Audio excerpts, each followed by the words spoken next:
రాజానగరం మండలం సూర్యారావుపేట కాల్వగట్టున నివసిస్తున్న యానాది ఎస్టీ కుటుంబాల ప్రజలు తక్షణం ప్రభుత్వం అధికారులు స్పందించి మంచినీరు, విద్యుత్ సౌకర్యం, గృహాల నిర్మాణానికి రుణ సదుపాయం కల్పించాలని మాజీ ఎంజీ జీవి హర్షకుమార్ డిమాండ్ చేశారు.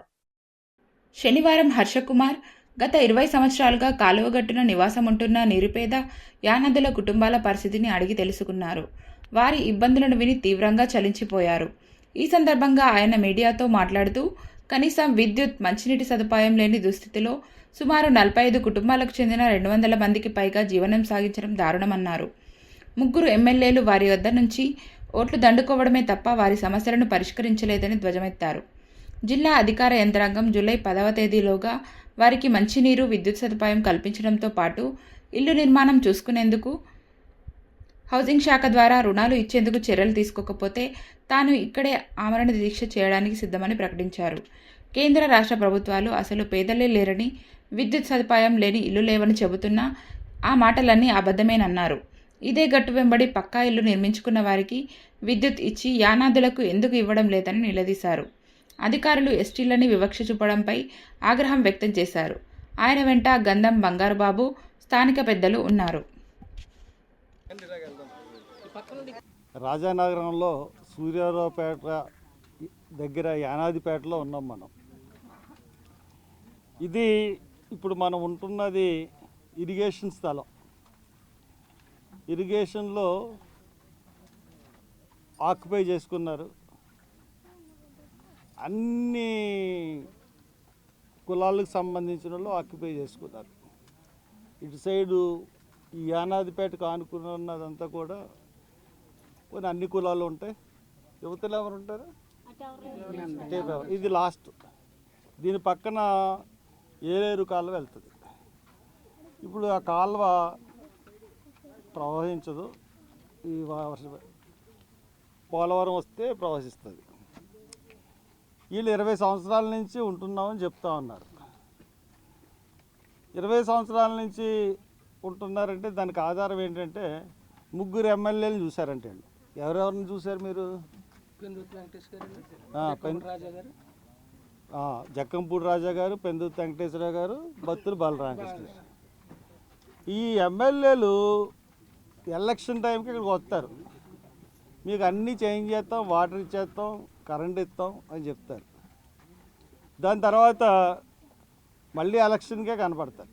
కనీసం మీరు దీన్ని చూపెట్టని బట్టేనా ఈ పేటకి ఏమన్నా మోక్షం వస్తుందేమో అని ఒక ఆశ. ఈ కలెక్టర్ అన్న వచ్చి ఇక్కడ పరిస్థితులని చూసి ఏమన్నా చేస్తారని ఒక ఆశ. ఈవేళ ఎన్నో తారీఖమ్మా? 27. ఈవేళ 27. జూలై 10 లోపల వీళ్ళకి కావాల్సినవన్నీ చెయ్యండి. నేను అధికారులను కోరుతున్నాను. ముఖ్యంగా ఎండిఓ గారిని నీళ్ళు ఇవ్వండి. వీళ్ళకి AP Transco collector, Transco SC గారికి చెప్తున్నాను, కరెంట్ ఇవ్వండి. ఇక్కడ గృహాలు కట్టుకోవడానికి వాళ్ళకి ఆర్థిక సహాయం చేయండి. హౌసింగ్ డిపార్ట్మెంట్కి చెప్తున్నాను, సబ్ కలెక్టర్కి చెప్తున్నాను, కలెక్టర్ గారికి కూడా చెప్తున్నాను. కలెక్టర్ అమ్మగారు మీరు ఒక్కసారి ఇక్కడ విజిట్ చేస్తే ఇక్కడ పరిస్థితులు మీరు కానీ గమనించినట్లయితే మీరే అన్ని సహాయాలు చేస్తారు. మాకు తెలిసే విషయం. సరే, మీరు కలెక్ట్ చేయకుండా ఇక్కడికి రానివ్వకుండా మిమ్మల్ని ప్రజాప్రతినిధులు ఎవరు అడ్డుకుని అక్కడ ఎస్టీ వాళ్ళకి ఏమీ చేయకూడదు. ఎందుకంటే వాళ్ళకి ఎందుకు, వాళ్ళు మనుషులు కాదు అని కలెక్టర్ గారికి ఎవరన్నా చెప్తే కలెక్టర్ గారు కూడా అలాగే భావించి వీళ్ళు మనుషులు కాదు, వీళ్ళకెందుకు ఇంత పేద పరిస్థితుల్లో సాయం చేయడం ఎందుకు అనవసరం అనుకుంటే రాకండి. మీరు వచ్చినా రాకపోయినా 10వ తారీఖు కల్లా పనులు పూర్తి చేయండి. 10వ తారీఖున ఉదయం మీరు ఇక్కడికి కానీ వచ్చి అన్ని పనులు పూర్తి చేయకపోతే ఇక్కడే కూర్చుంటాను. నేను 10వ తారీఖు నుంచి నేను ఇక్కడే ఉంటాను. అధికారులకు చెప్తున్నాను, నిరాహార దీక్ష కూర్చుంటాను. మీరు పనులు చేసేంతవరకు నిరాహార దీక్షలోనే ఉంటాను, మీరు వచ్చి చేసే వరకు. ఈ లోపల పనులు పూర్తి చేసుకుంటే మటుకు మంచిది. ఎందుకంటే 2 వారాలు మీకు టైం ఇస్తున్నారు. ఇవాళ 27, జూలై 10.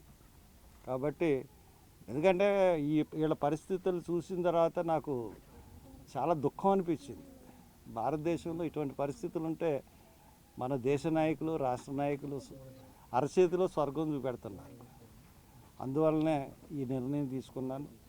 ఈ పరిస్థితులన్నీ చూసి దానికి అనుగుణంగా అధికారులు ప్రవర్తించమని కోరుతున్నాను. నా పేరు గంధం బంగారబాబు అండి. ఉమ్మడి తూర్పుగోదావరి జిల్లా యానాది సంఘం అధ్యక్షులుగా ఉన్నాను సార్. ప్రపంచమంతా గుర్తించలేదండి, మమ్మల్ని హర్షన్న గారు గుర్తించారండి. అదే మాకు అలా ఆయన వస్తున్న అదే మాకు పండుగ అండి. అందుకే మేము పండుగ చేసుకుంటున్నామండి. కనీసం మాకు అవసరం లేకపోయినా వచ్చి చూడండి అంటే ఎమ్మెల్యే గారు కానీ, ఎండిఓ గారు కానీ, ఏ గవర్నమెంట్ అధికారి, ఏ ప్రభుత్వ అధికారి కూడా రాలేదు సార్. ఇది మూడోసారి వచ్చి మమ్మల్ని ప్రపంచానికి పరిచయం చేశారు. అదే మాకు పండుగ అండి. మేము సార్తోనే ఉంటాం. సార్ కోసం, మా కోసం సార్ అంతా చేసినప్పుడు మేము ఏదైనా సరే సార్తోనే ఉంటామండి.